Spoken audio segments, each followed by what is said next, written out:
All right, I'm gonna try to be a little bit more serious on this video. This video, with the help of my notes, is called the JB Hunt Load Board Strategies, okay? And basically, what am I talking about? First of all, I work for JB Hunt as an IC driver.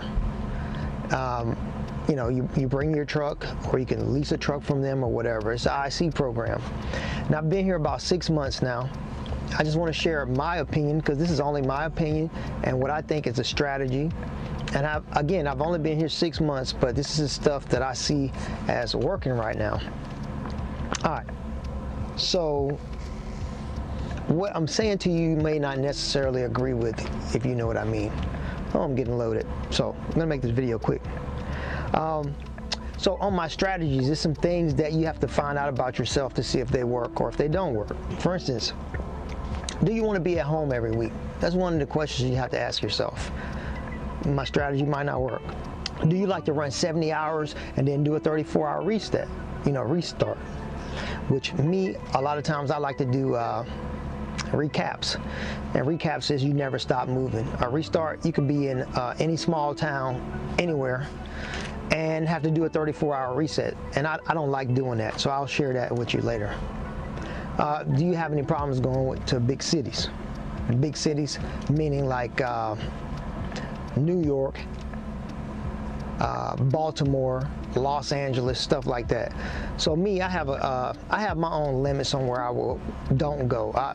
Basically, I'll go to Baltimore, and that's it as far as the East Coast is concerned.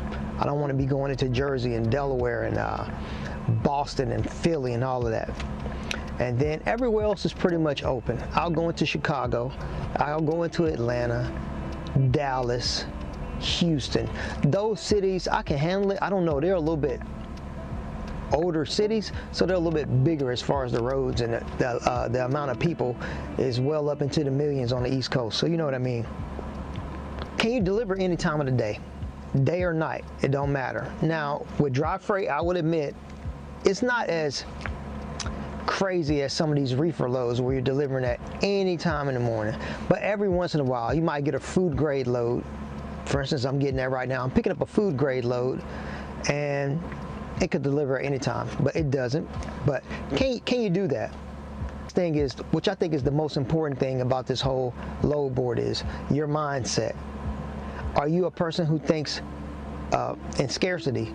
Do you think that just because only 2 loads are on the load board, that's all they got? Are you afraid that if you don't have everything planned out for the whole week, you're gonna fail? So your mindset cannot be of scarcity, and I'll help you with that in a minute. Do you have a negative approach to everything? Are you just doing trucking just because it's something to do right now? Or do you have an idea that you're probably gonna win? Most of the time when I do stuff, I expect to win. I think I'm gonna win. And also, with this strategy, you cannot be having that cheating mindset to win. You know, a lot of people like to get on PC and run that PC illegally, personal conveyance. I'm not gonna dig into it, but it's a way to do it, and it's a way not to do it. You can do it the right way, what it's meant for, and each company has their different rules.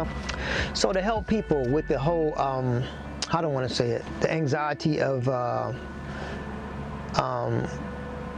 what do I want to say? I'm trying to say, like, people who have that scarcity mindset, that you think that, oh, if I don't pick my loads well in advance, we're gonna run out. We're gonna run out of freight.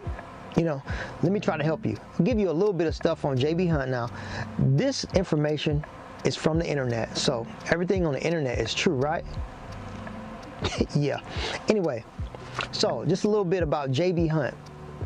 JB Hunt has a fleet of 100,000 trailers, guys. 100,000 trailers. So I got one trailer here, and we got about 999,000 more trailers out there. Now, the trailers do include the intermodal trailers, but the point is, JB Hunt is moving freight, okay?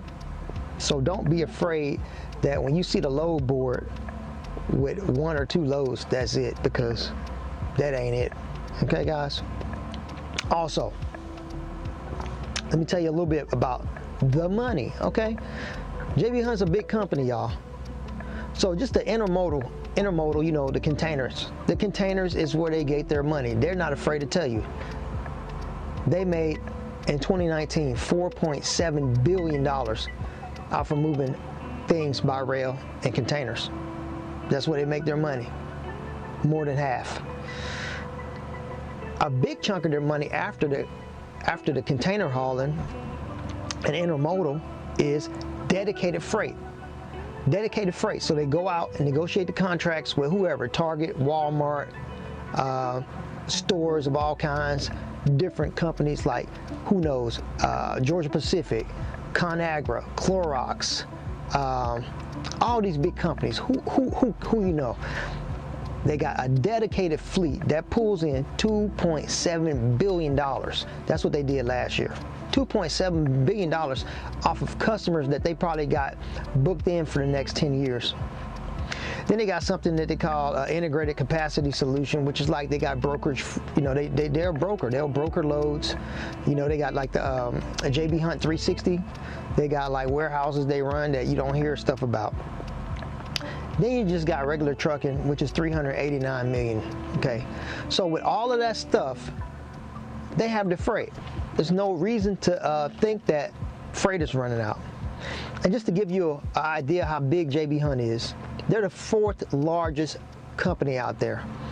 Before them, you got UPS, FedEx, and XPO. That's not in a particular order. And if you notice, UPS, FedEx, and XPO are very similar in running their own merchandise.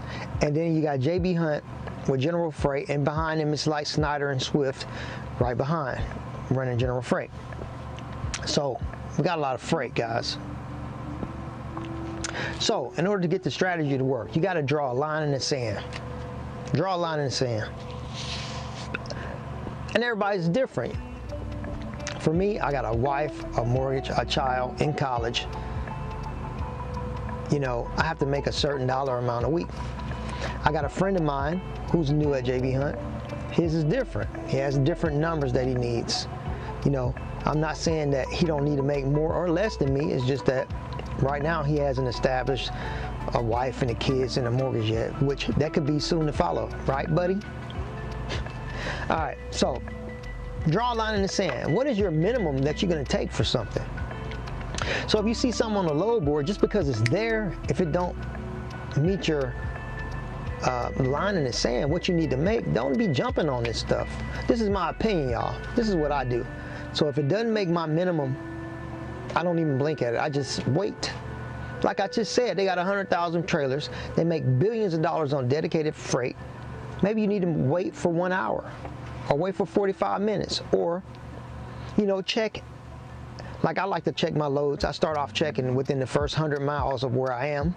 And then if I don't see a load, I'll branch out and go like 125, 150, 175, maybe 200 max. I don't want to be deadhead. I really don't want to deadhead nowhere, to be honest. Nobody wants to deadhead. But you want to set up some kind of starting point. Okay, what I want to find a load within 100 miles of myself. If there's nothing, okay, what about 125? There's nothing, 150. There's nothing, okay, maybe I need to wait another hour and do this all over again. Okay? And sometimes JB Hunt will find stuff that's not on the load board. They'll recommend something to you, but doesn't meet what you need. You know? Doesn't meet that. Remember, all money is not good money. If you see a load that pays a whole lot of money and it's going to Miami, you know, maybe you don't have no load coming out of Miami. Or if it's going to Maine, maybe you don't have a load coming out of Maine. You know what I'm saying? So look at it. You know, you go into the Northeast, it is a clock killer. We all know this. You go up there, good luck to you. When you're at work, work. And when you're at home, you're at home. And what I'm saying is, this happened to me. I was out with my family eating dinner. Somebody called me out of the blue. Hey man, we got this great load for you. It picks up tomorrow. You want me to put it on your truck? No, I don't. I said I was gonna be off for 4 days. That's what I'm gonna do. I don't care what the load looks like. You know, it could be the highest paying load you ever had, but remember, you need your home time.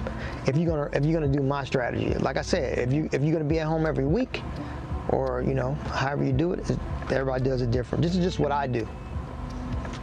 But when you're at home, you're at home. That's what I'm saying. Don't leave early. Okay, so now I don't have any notes, so I'm kind of like free for all in it. Free for all. That's not even a word. I am now just freelancing on what I'm doing, okay, on the rest of this. All right, so basically, you got the load board. You got two type of people, okay? You got people that, let's say we start on a Monday. They want to pick a load on Monday, delivers on Wednesday. They want to know what they're going to pick up on Wednesday, that delivers on Friday. And they want to know what they're going to pick up on Friday, that delivers on Saturday. You know, they want it all mapped out. And what that does is, it does guarantee a certain amount of money. You can see how much money you could potentially make. But if you pick 3 loads and your middle load falls off, everything behind that load falls off. So now you're back to square one. So pre-planning gives you the comfort of knowing what you're doing for the rest of the week, and maybe you can sleep easy like that. But I don't like to pre-plan. This is me, my opinion. I only pre-plan to a certain extent. Me, I do one load at a time. One load at a time. And for all you pre-planners, this is what I want you to do. Pre-plan your load for the week like you do. You might pre-plan 3-4 loads. But every time you pick up the load after your initial load, look around you and see if there's any other better freight. Even though you already got a load, just look anyway and see what opportunities you missed out on because you picked your load in advance. But maybe, you know, it's kind of hard to like, oh, I'm just do a perfect circle and come right back and be off on Friday and be at my house. It might work sometimes, maybe it won't. The markets change, everything changes. Right now, we're in a crazy recession, you know, and certain items might be needed. Like there's a shortage on sanitizers, hand sanitizers, sanitizing wipes, protective mask. So you got to know that the places like Lysol, Clorox, 3M, people that make masks, medical supplies, they're going to have a lot of freight movement because everybody wants it. So these opportunities could pass you by if you already pre-plan yourself out. That's all I'm saying. Now, the one load at a time method is not perfect either, but this is how I like to do it because I'll pick up a load. Like for instance, I'm getting loaded right now. Okay, now I do know what my next load is because I was going to a great area. It depends also. If you go into the Midwest, that Chicago area, that I-80, Chicago, what is that? Romeoville, Joliet, Belvedere, Illinois, all those places, man, they got some of the hottest freight, paying the most money I've ever seen for JB Hunt. In that pocket right there, Chicagoland, Indiana, the Midwest, man, in general. If you can get to Indiana, Ohio, a little parts of Kentucky, Illinois, Wisconsin-ish, bro, over here, bank, bro. Bank. But the only problem is a bank going out, but now you got to try to find your way back to the bank. That's what I'm saying. But I like to do one load at a time unless I know I'm going into the bank. So I got a load, I'm picking up a load where I am now. It fits my criteria. I'm going to the bank, which is the Midwest. I saw a load that's gonna pay me bank. I picked it up in advance. I did that. I pre-planned one, but one load at a time. I don't know what's after that. I didn't try to pre-plan, oh, when I get to the next place, what's gonna happen, okay? Also, load board strategies, time. You wanna try to pick loads that have no hard time window, okay? For instance, now this load, I had a pickup. This one has a hard time. It says pick up at 1,300 hours, 13 to 13. Okay, so basically what that means is you got to be there at 1 o'clock. There's no wiggle room. I like to come an hour early to every appointment, no matter what. Now, if I come an hour early, maybe it's something stupid, like there's a line of guys trying to get in the gate. It's some funky turn I didn't know about, traffic, whatever. But I like to be at places an hour early. And if you do that on hard appointments, you know, maybe they'll take you a little bit earlier. But if you come 4 hours early and they say, oh, we don't load you until 1 o'clock, then you're just killing your 14-hour clock, right? All right, so that's that. But the best times are open times. For instance, this load, I know I'm picking it up at 1300, but on the other end, at the bank where I'm going to Romeoville, Illinois. Hey, they'll take it anywhere from midnight tonight till midnight the next night. They just want it. And I love those kind of loads. So if you can get loads with open time frames. Now, if you get one of these loads and they say you can pick up from 12:01 a.m. until 11:55 p.m., I don't think it's smart to be picking up at 10 o'clock at night. You know, if you can pick it up the earliest you can to the front part of the window, the better it is on the other end, because most of these loads are delivering like that. And then the dedicated freight. When you see those dedicated freight, let's say it's picking up from, let's say it's going from Walmart to another Walmart. It's probably some stuff that they're passing around between each other. JB Hunt has the contract for that, and that's one of them. What is that? 2.69 billion from sorry, I was looking for my load. 2.69 billion of dedicated freight that I was talking about. So the main point is this: you got different ways, but the first thing you got to do is figure out your expenses and draw a line in the sand and figure out how much money you need to make per load as a minimum. If it's not per load, it's per day. I like to use per day. Sorry about the mic. I like to use per day numbers. So I want to make X per day. Let's give an example. If I want to make $500 a day times 7 days in a week, that's $3,500. Okay.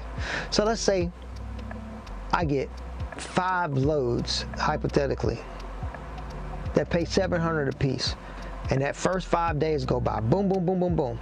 I've already made $3,500. That's what I wanted to make for the week, right? Gross. Well, hell, if they send me a load that pays less than that number I want to make, I will take it because I've hit my goal.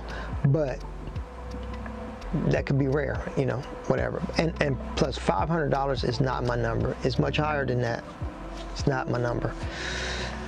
But anyway, guys, I just want to share some of my strategies on what I do on the load board. So, number one, if you try to go home every week, it ain't gonna work.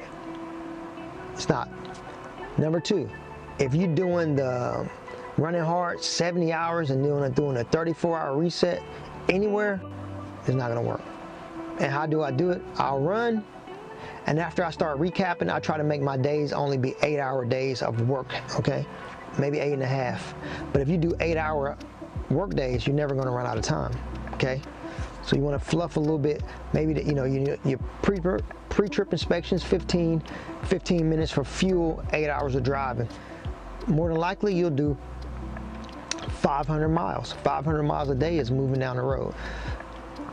So that's what I do with my strategy. I go out kind of aggressive when I come out of the house because I need to make some money. And then once I start recapping, I'll slow it down to make my days be 8.5-hour days or less, 8-hour days. I look for loads that need to travel 400 miles or less, 450, you know, like that. That way I can handle the recaps. Another thing with the load board, if you cannot make the load, don't pick it up. I mean, if you see a load, it pays great, and you're like 2 hours away from picking it up, and the appointment is exactly 2 hours to get there, and something delays you and you show up late, that's not good for you, my friend. That's like service failure. So you have to leave those alone. Loads alone. Just leave them alone. If you can't make it, don't make it. Don't do anything extra to speed or anything stupid to where you have to make it. And if you don't have the hours, don't do it. Check your hours every day. If you're going to recap, you definitely want to check every day. But if you're generally running 8, you're not going to run out of hours. But you don't want to take a load that you need 10 hours to get there, and you know you're trying to do 8-hour days. So you have to look out for that too. But anyway, hopefully I explained something about this thing. It's probably a little bit choppy, but I just want to give some kind of load board strategies to people. If you come to JB Hunt, number one, pick your own loads. You have to, because like I said, you got your numbers. You know your numbers, they don't. The only thing they see is, I need to move these loads. And hey, hit or miss. They might give you a load that pays, they might give you a load that's not paying very well. You don't know. But if you do the work yourself and don't be afraid to look around, believe me, it's easy. It's easy. Like I said, I don't like to pre-plan stuff. Now I will try to look at loads when it starts getting closer to the weekend. I might try to find something that will carry me through the weekend, but I'm not pre-planning stuff out for the whole week, because if the load you're on, something fails on the load you're on now, then the other loads that you pre-planned behind you, once you call and say, hey, I'm behind on this load, they're going to cancel everything behind that anyway. And that's a load that you ruined for somebody else who could have signed up for that load, but you took it days in advance. So it sounds a little weird, but when I drive within a couple of 100 miles of where I'm going to deliver, then I start worrying about the next load. Unless I'm going to the bank, and that is the Midwest, especially around the Chicago area. For some reason, JB Hunt pays nice cash to the IC drivers. In my opinion, I don't know. Some of you guys, maybe you drive some big W9s or something, I don't know. It's not enough for you. But, hey y'all, I got a new email address. It's gonna be loadjockey@gmail.com. So if you're thinking about coming to JB Hunt, or if you ever thought about it, if you come over, or you think about coming over and you got your own truck, hit me up on my email address, loadjockey@gmail.com. I'll hook you up with a recruiter, and what this guy's going to do is get you on board. Yeah, there is a referral fee, but the bonus for you is you'll know who I am. You can call me on the phone, and your first 30-45 days, you know, while you're trying to learn the JB Hunt way of doing things, you can call me on the phone, ask for my advice, or say, hey man, how do you do this? What button do I push? What am I doing wrong at the fuel tank? I got these loads, what do you think? You know what I'm saying? Have you ever been here before? How do you get here? How do you get, you know what I mean?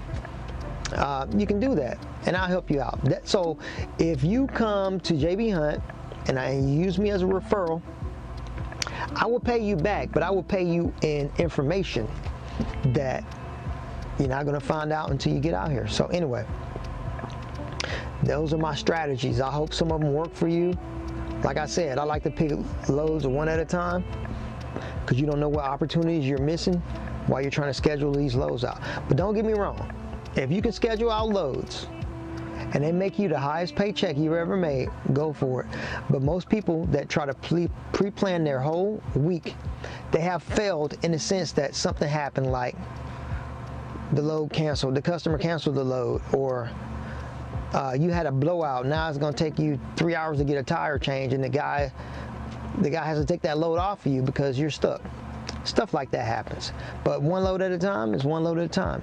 But if you got the scarcity mindset that stuff is going to run out, and I just told you that JB Hunt is the 4th largest mover of freight in America, okay, then, hey, something's wrong.